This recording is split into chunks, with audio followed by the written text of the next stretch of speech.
Overcome what's holding you back and live the life you dream of. As a trained psychotherapist, Amy Morin is used to helping those that are struggling. But in the year 2013, she was struggling herself. She had lost both her mom and her husband. And then, after remarrying, she learned that her new father-in-law was diagnosed with cancer. She called it her lowest point in life. Close to a breaking point, she sat down and wrote a letter to herself. In it, she made a list with 13 things that mentally strong people don't do. Later, she shared it on her blog. The article went viral and ultimately reached 50 million people. 1 year later, she made it into a book that became a bestseller and was translated into 40 languages. Hi, I'm Speed Reads, and I'm going to talk you through the key points of Amy Morin's 13 Things Mentally Strong People Don't Do.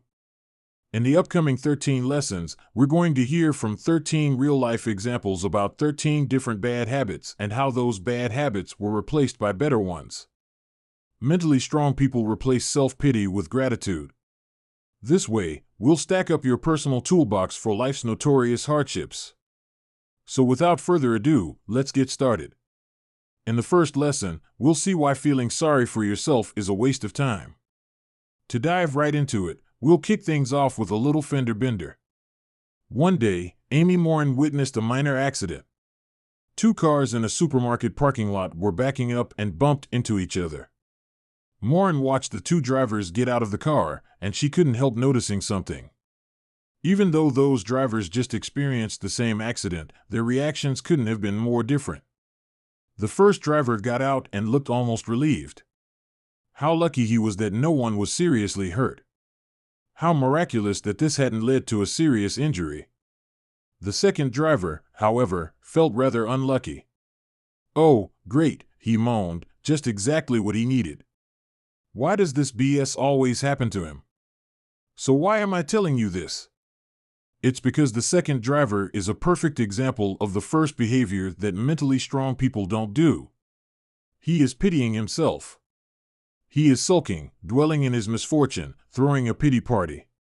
People who pity themselves tend to think their problems are much worse. They complain that life is not fair, and when you ask them how their day went, they will readily hand you a list of all the things that went wrong. But as common as it is, it's also a problem. Because feeling sorry for yourself can be, well, quite self-destructive. You're not only wasting your time, you're also training your mind to focus on the negatives, which will make you more miserable, and this will in turn make you focus even more on the downsides. Meanwhile, all the good luck and positive experiences pass by unnoticed. So yes, self-pity is destructive, but how can you stop? Well, the most effective antidote is gratitude. If you're stuck in a mindset of, bad things are always happening to me, just stop for a second. Sit down and write a list of the good things that have happened to you. To make it more regular, you can also keep a gratitude journal. All you have to do is write down at least one thing you are grateful for per day. Also, it helps to say it out loud. Tell the people around you what life has gifted you. Sooner or later, you might find yourself in the mindset of the first driver. Mentally strong people hold on to their power and forgive others. Instead of complaining about a minor accident, you'll actually feel thankful that nothing worse has happened, which brings you one step closer to becoming a mentally strong person. Welcome to lesson number 2. Here we're going to learn how mentally strong people retained control over their life. Let's meet Lauren, a loving mother of 2. She nearly had a picture-perfect family life if it wasn't for one thing, her mother-in-law. Lauren found her overbearing. Not only would she come over unannounced, she constantly criticized Lauren's parenting style and even made nasty comments about her weight. Lauren always kept a polite smile on the outside, but was boiling on the inside. And it was not only that her mother-in-law occupied precious family time, Lauren also found herself ruminating and complaining about her at least several hours per week. Clearly something was wrong. Which brings us to the second habit that mentally strong people don't do. They don't let other people have power over them. This was the core of Lauren's problem. Because she was afraid of speaking up, she let her mother-in-law control how she felt and behaved. There are many ways in which this habit can manifest. If you're susceptible to other people's criticism, if you let other people make you angry, if other people can guilt you into doing something you don't want to do, it's a sign that you give others power over you. So how do you take back control over your life? Let's take another look at Morin. After she realized how much time and energy she spent on complaining about her mother-in-law, she sat down with her husband. They decided to set respectful but clear and healthy boundaries. So they had a talk with her. They told her that instead of her dropping by unannounced, they would regularly invite her for dinner. They also demanded that she stop criticizing Morin's parenting style. Mentally strong people are always ready to embrace change. In the beginning, it was hard for her mother-in-law to adapt, but she managed. And Morin got back control over her family home and her life. Here we are at lesson number 3, looking at how mentally strong people handle change. Richard was frustrated. He just got diagnosed with diabetes and his doctor told him he was 75 pounds overweight. So he felt like he needed to make a change, which was easier said than done. He made a pledge to abstain from any sort of junk food. He even cleared his shelves of all the cookies and sugary drinks. He signed up for the gym. All of this sounded like a good plan on paper. In real life, though, he soon found himself snacking in front of the TV instead of exercising. Despite all the best intentions, he didn't lose a single pound. Let's face it, making a change is difficult. But if you lack the mental strength, it's easy to shy away from it. But this comes at a heavy price. Without change, you can feel like you're stuck while others are outgrowing you. So how do mentally strong people approach change? First and foremost, they avoid the single biggest pitfall, overwhelming yourself with too much change at once. This is what happened with Richard. His methods were just too radical, too unrealistic. This way he set himself up for failure. Instead, try these 2 tips. First, break down your ambition into smaller, more reachable goals. Face radical change with incremental change. This is what Richard learned to do. Instead of wanting to lose 75 pounds at once, he now strived to lose 5 pounds as a first step. And secondly, make a plan. This means you craft concrete action steps that are easy to follow. For example, Richard started a food journal to keep track of his eating and prepared lunch instead of eating out. He planned out 3 gym visits per week in advance, and for the other days, he made a pledge to go for a short walk with his family after dinner. So now we know how mentally strong people handle change. They avoid the scary all-or-nothing change, and instead they craft smaller and more realistic goals and attach concrete actions to it that they can do daily. Mentally strong people don't get distracted by things they can't control. You can make change so unscary that shying away from it is simply not an option anymore. Which brings us to lesson number 4, where we're looking at how mentally strong people handle things out of their control. One day, James wanted to spend an afternoon whale watching with his daughter. Such dates had become a rare and cherished occasion. After the divorce from his wife Carmen, she was granted primary custody while James was only allowed to see her on Wednesdays and weekends. To make things even more complicated, the divorced parents were competing over their daughter's favor, trying to trump one another with gifts and fun activities. So when he learned from his daughter that her mom had taken her on a whale-watching trip just the week prior, supposedly to ruin their whale-watching trip, James was infuriated. Instead of enjoying the rare quality time with his daughter, he sent angry text messages to his ex-wife. The afternoon was ruined. So what exactly are we witnessing here? It's this. James got unnecessarily upset about something that was outside his control. But like most people, James loves to have full control over the situation. This includes telling people what and what not to do. This just made the situation worse, spoiling the already rare quality time with his daughter. Mentally strong people, on the other hand, develop a balanced sense of control. They have a good grip on what they can and cannot control, and therefore invest their time and energy more wisely. The first step here is clear. You need to acknowledge that there are some things you won't be able to change. For example, you won't be able to force your child to be an A+ student. You can't force people to follow your advice. You cannot control illnesses or the weather. Once you've accepted that some things are out of your control, you can focus on what's actually in your sphere of influence. And then you can make the best out of the circumstances. Which brings us back to James. Soon he realized he won't be able to change his ex-wife and also has no power over how she spends her time with their daughter.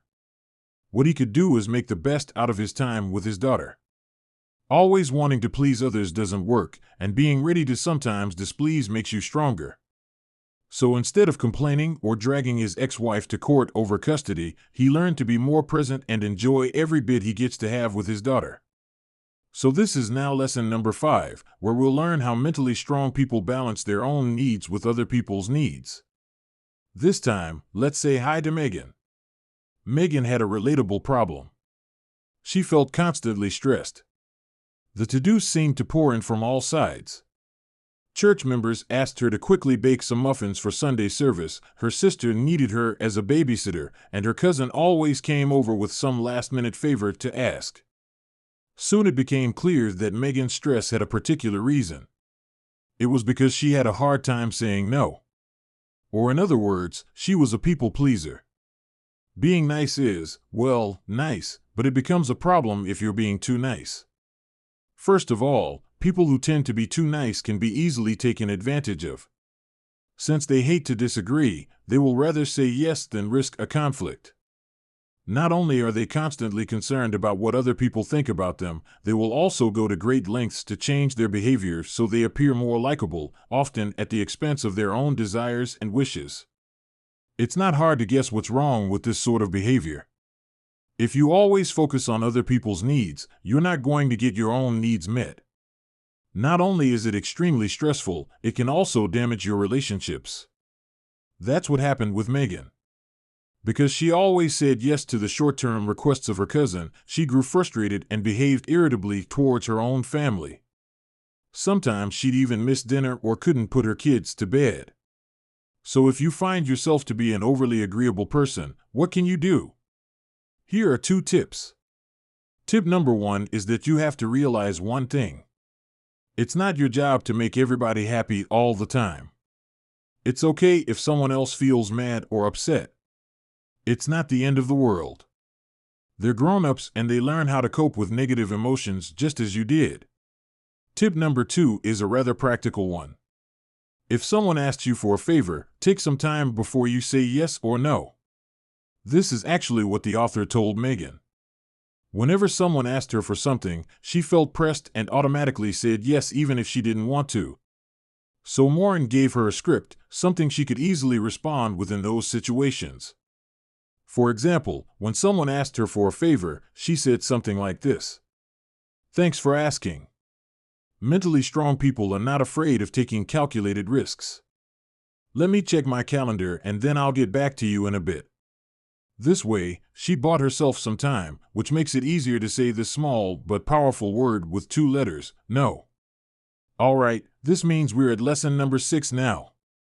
If you want to know how mentally strong people manage risks, this one's for you. When Dale told his wife about an old dream of his, opening up his own furniture store, he was met with a good amount of eye-rolling. Oh, what a dreamer he was. And he agreed. Why would he give up his stable job as a high school teacher for a risky undertaking like this? So he kept on working in the same old job. The only problem, the more he tried to forcefully repress his true aspiration, the more frustrated he grew. Even worse, he felt defeated and depressed. He found himself stuck in a dilemma. What should he do? So let's take a deeper look at this and see how mentally strong people handle risks. Like Dale, most people are naturally averse to risk-taking. They're afraid of making certain decisions, often entertaining worst-case scenarios in their head. But instead of fulfilling their wishes, they end up on the couch ruminating what life could have had in store for them if only they dared to do X and Y. So what do mentally strong people do differently? Here's the answer. They take calculated risks. They do this in 2 steps. First, they get a full and realistic picture about the potential dangers and benefits involved. They ask themselves, what is the worst thing that can happen? Also, what is the best thing that can happen? Second, they find a way to appropriately adjust the risks involved. Too many people approach life decisions with an all-or-nothing attitude. Either I'll become a famous rock star or I'll be a loser forever, they cry out loud. But don't be overly dramatic. There's a middle way. And that's exactly what Dale did. He realized it's not an either-or decision. He can have the safety of his daytime job and the excitement of running his own business at the same time. All he had to do was start his furniture shop on a part-time basis, working on evenings and weekends. And instead of buying a whole store, he could sell his creations online. If there was enough interest, he could open a storefront later on. Coming to terms with the past makes you stronger, but it takes concrete steps to do so. His mood immediately improved. After all, he did what mentally strong people naturally do. He took a calculated risk. Okay, we're at lesson number 7 now. This time we'll answer the question of how mentally strong people handle their past. Gloria's relationship with her 28-year-old daughter was more than difficult. It became clear to Gloria that her daughter was stuck in a loop of self-destructive behavior, constantly switching boyfriends, not holding down a job, and moving back in with her. But instead of saying anything, she even enabled it with her well-meaning behavior. Why? Because she felt guilt and shame over how she wasn't really there for her daughter when she was younger. So now she wanted to make up for it. In other words, she was so stuck in the past that she couldn't move forward. If there's something we can learn from Gloria's story, it's this. If you want to become mentally stronger, you should stop dwelling on your past. This habit comes in many forms. It can mean you're replaying certain scenes from your past over and over. You're wondering how your life would have turned out if you had taken this one job. Or you assume that getting back with your ex-lover will solve all your problems. Yes, a certain amount of retrospective reflection is healthy, but too much of it can be destructive. How do you stop then, you might ask yourself? Well, here's the trick. Instead of dwelling on your past, you should come to terms with it and then move forward. The first step here is acceptance. You've got to realize that no matter what you do, you're not going to be able to change what has happened. This may also mean that you forgive someone who has inflicted pain on you. And second, move forward. Shift your thoughts onto something new and do this with intention. When you notice how your thoughts are spiraling back to past events, make an effort to replace those thoughts. For example, start making plans for your next vacation. Even better, come up with new goals for your future. The more you get yourself in a habit of thinking about the future, the harder it will become for your brain to go back to the past. Hence, you stop dwelling on it. All right, we're halfway through and this was a lot to take in. So let's take a bit of time to reflect. So far, we've been talking quite a lot about habits, but we haven't really acknowledged that habits can come in many shapes and forms. Take Gloria from the lesson before. It was her thinking that was problematic as her thoughts were so stuck in the past. This was different from Richard from lesson number 3, who found himself snacking in front of the TV, even though he wanted to lose weight. Here you're talking about habitual behavior. And remember James, who got so upset that his ex-wife took their daughter on a whale-watching trip before he did. Well, his bad habits were all about emotions. The point here is, if you want to develop your mental strength, you need to be aware of these 3 levels of mental strength: thoughts, behavior, and emotions. Some bad habits start out on one level and then have a tendency to spill over. But it also works the other way around. If you start improving one of those 3, it will affect the other 2. Mentally strong people avoid repeating the same mistakes, and this requires self-discipline. They're all intertwined. Okay, lesson learned. So now let's get back to the lessons. Now let's continue with lesson number 8, where we're going to learn how mentally strong people avoid repeating the same old mistakes. For some change of tone, let's start with a rather inspiring example this time. Let's take a little time machine to a small town in mid-19th century Massachusetts. We're with the businessman Roland Macy, who just launched a dry goods store, but made quite a fatal mistake. The location he chose was way too quiet, and he struggled to attract customers as a result. To drum up interest in his fledgling store, Macy organized a large parade through his town that would end up at his shop. Unfortunately, on the day of the parade, it was so blazing hot that nobody turned up. He fell so deep into debt that he had to give up his business. But Macy learned from this experience and vowed not to make the same mistake again. The next time he opened up a Macy dry goods store, he chose a prime location in downtown New York. It was a massive hit. The rest is history. Macy's became one of the biggest chain stores in the world and still holds a parade every year, just in the fall, to avoid the heat. What Roland Macy did here is another characteristic of mentally strong people. They study and learn from their mistakes so they don't repeat them in the future. To learn from your mistakes the next time something goes wrong, you can take some time to ask yourself the following questions. What did I do wrong? What could I have done better? And what can I do differently next time around? Of course, knowing what you need to do differently and actually doing it is not the same thing. This is why, if you want to put a stop to the bad habits once and for all, you need to practice self-discipline. Here are 3 simple methods to become a more disciplined person. First, keep your eyes on your goal. By picturing how great it will feel once you've reached it, like how amazing it will feel once you've put the finishing touches on your novel, it will be easier to sit down to write on evenings when you feel like just dropping down in front of the TV. Second, make a list of mistakes you've made in the past that you don't want to repeat. Carry this list with you at all times, and when you feel like you're about to repeat a mistake, take it out and read it to yourself. And third, make it harder to make mistakes. Let's say your goal is to save money for a dream trip, but you always end up spending too much money when you're out with your friends. Mentally strong people don't envy other people's success, but rather seek to collaborate with them. Before you leave home for an outing, take a small amount of cash out and leave your credit card at home. That way, you're less likely to go on a spending spree. And this brings us to lesson number 9. Here we'll take a look at how mentally strong people defy the destructive habit of resentment. Let's change things up again and start with a study. So if you ever got grumpy while browsing through your peers' seemingly perfect lives on social media, this one might be for you. In 2013, researchers published a study with the telling title, Envy on Facebook, a hidden threat to users' life satisfaction. The result? People can get really bummed out to see other people's successes and happiness.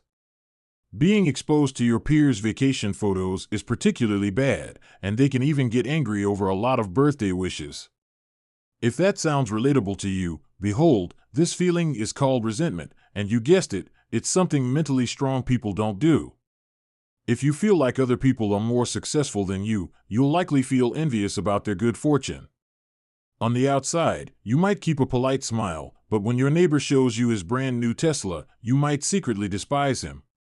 You were just about to enjoy this garden party, but now your mood is ruined.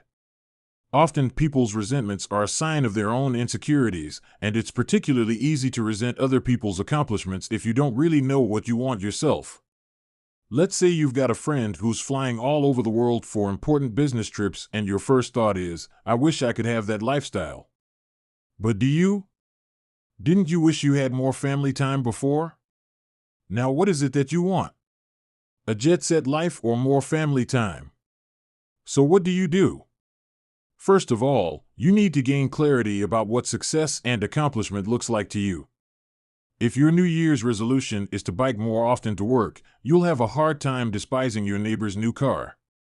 You wouldn't even want his car in the first place. Case closed. Another way to get rid of resentful emotions is a change of attitude.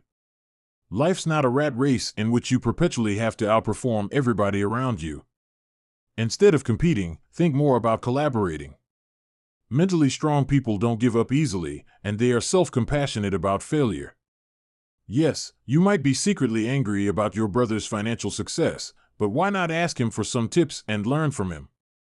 It's hard to resent someone who's about to help you out, isn't it?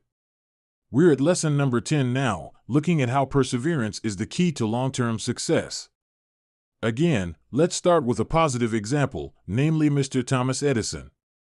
Today, Edison is world famous for inventing the light bulb. Did you know that he also came up with contraptions like the electric pen or the so-called ghost machine? If you've never heard of these, don't worry. Both were complete failures. And they were far from being Edison's only flops, at least from our perspective. Edison himself didn't consider these attempts to be failures. Instead, he saw them as learning opportunities, chances to experiment with what worked and what didn't. Each time he failed, he considered himself to be one step closer to succeeding. But yeah, this is not the common perspective on failure. If you drop out of college or lose an important client, your go-to reaction is not, finally, another learning opportunity. The opposite is true. It often comes with a sense of shame, an experience we want to avoid at all costs. As a consequence, some people will stop trying entirely, making it a habit to give up at the faintest sign of hardship. Obviously, giving up is not an option if you want to develop your mental strength. How do you deal with it, then? We have 2 tips in store. First, get rid of unhealthy beliefs about success and failure. In the face of resistance, it's easy to make excuses that you're just not talented enough. Well, not true. Science has it that regular practice will trump natural talent. If you just put in enough hours, you'll most likely overtake anyone who doesn't. Same goes for IQ. IQ is a rather lousy predictor of success. Yes, being smart might give you a head start, but perseverance is shown to be way more important when it comes to long-term achievement. Second, self-compassion can be key when you have to face challenging times. More often than not, you are your harshest critic. But being too hard on yourself can result in resignation, falsely believing that you're just not good enough. Instead, try being as compassionate with yourself as you might be with a friend. Mentally strong people are comfortable being alone and use meditation to become more resilient. Nobody is perfect, yourself included. Be kind towards your own weaknesses. That will help you develop a realistic view of what's possible or not. At lesson number 11, we'll have a closer look at how mentally strong people handle alone time. Okay, now back to Morin's counseling office. This time we're sitting with Vanessa, who has a very particular problem. Despite being exhausted from busy work days, she had a hard time falling asleep. It feels like she can't turn off her mind. Her thoughts were racing hour after hour, pondering situations of the day or worrying about tasks to come. During the day, she was working as quite the successful real estate agent, always on the go, always on. Morin asked her how often she just sat down by herself, doing nothing and giving her thoughts some space. To which she replied with, "Never, why would I?" Being alone and winding down is not something that ranks high on most people's priority list. Some people find it unproductive, others outright scary. They're uncomfortable with silence and solitude. They pack their calendar with social events, and when they're actually by themselves, they're on their phone or let the TV fill their apartments with background noises. But as mentally strong people know, they're missing out on something. Of course, too much alone time can be detrimental, especially if it comes with the feeling of loneliness. But studies show that solitary skills correlate with increased mental well-being, life satisfaction, and better stress management. Maybe most importantly, being by yourself helps you to recharge your batteries. So how do you get more comfortable with yourself and your thoughts? It's easy to regard alone time as unimportant and disposable. So to really make time for yourself, you should schedule a date with just yourself. Put it into your calendar and tell family and friends you won't be able to see them during this time. Once you've carved out your alone time, find something that you enjoy doing by yourself. Be aware though, TV, social media, and scrolling through YouTube for cat videos doesn't count here. Instead, give your thoughts and desire to self-reflect the room it deserves. You can take up journaling, for example. Also, meditation and mindfulness are the best-known methods to quiet your mind and find a sense of peace. And by the way, that's what Vanessa did too. She made it a habit to make some time for meditation and mindfulness practices in the evening. Many people have an entitlement mentality, but strong people concentrate on giving rather than taking. Her racing thoughts slowed down considerably. And before she knew it, she was lying in bed, sleeping like a baby. All right, link number 12 already. Here we'll find out how to avoid the pitfalls of entitlement. Lucas was by no means popular among his coworkers. Even though he was fresh out of college and just starting out, he behaved like a know-it-all. He constantly told his more experienced coworkers how he would do it. He thought of himself as an extremely valuable employee who deserved a promotion into a leadership position. But instead of promoting him, Lucas's boss told him to tone it down. His coworkers got annoyed by his bossy behavior. They felt like he's acting a bit, well, entitled. Even though that sounds far from relatable, we all have a little bit of Lucas inside us. To some degree, we're all inclined to believe that the world owes us something. Here's the problem. The more you think you are deserving something, the less likely it will become that you will actually earn it. If you think that the world owes you, you'll just demand it instead of putting in the effort. On top of that, unrealistic expectations about what you should get is a real turnoff for the people around you. If we sense that someone is mostly taking and never giving, well, that will make us avoid this very person. So how do you get over your sense of entitlement? Most importantly, you should become aware of it.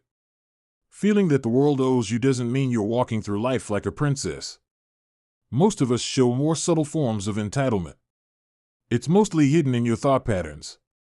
If you believe there's something exceptional about you, if you think a law doesn't apply to you because it's stupid, or if you simply think, life isn't fair, I deserve better than this, then these are signs of an entitled attitude.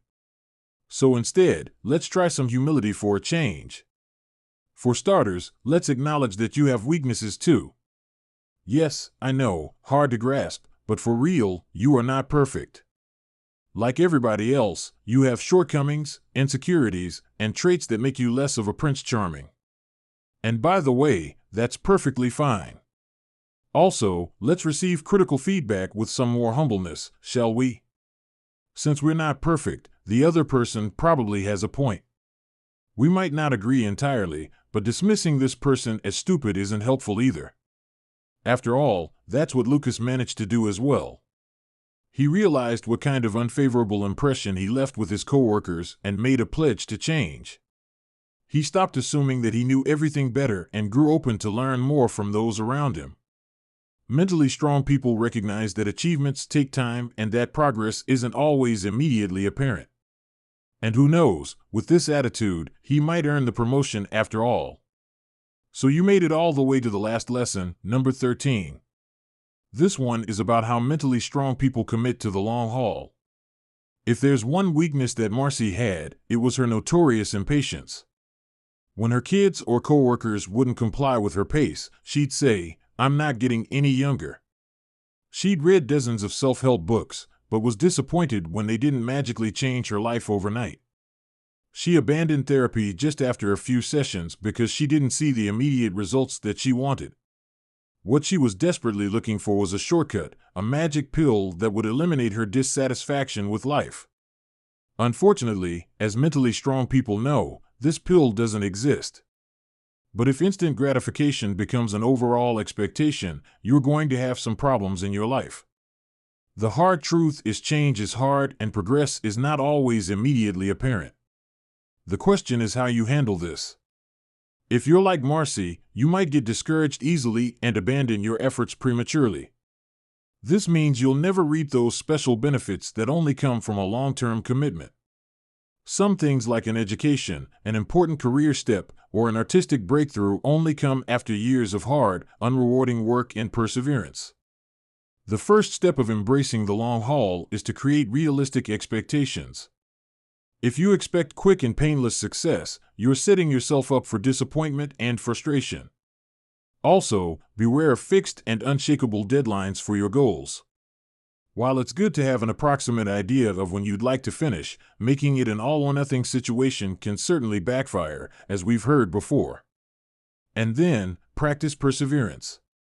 Try to abstain from instant gratification more often. Say no to the cookie or the impulse online shopping. But no matter how self-disciplined you are, you will also need some moments of accomplishment.